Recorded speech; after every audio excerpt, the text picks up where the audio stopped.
Hello, hello mga ka-chekis. Nag-deliver nga pala ang ice cream din sa aming tindahan. Aran may nung isang araw pa, ngayon lang nakapag-edit ng video at alam niyo naman, busy-busyhan lagi. So, ayan na nga, 20 boxes nga pala yan. At talaga namang ilang piraso nga ang natira kong ice cream din sa freezer.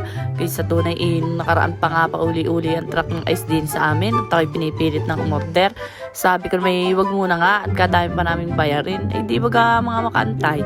Pero mabait naman si Kuya Entek. Kung bakit nga namang sabay-sabay lang ang aming duty ng mga bayarin. Medyo nakaka-stress nga man din. Pero ganyan talaga. Kasama na sa buhay natin yung mga bayarin na yan. Hindi naubos yan. Kaya ayan, nakatapos magbayad.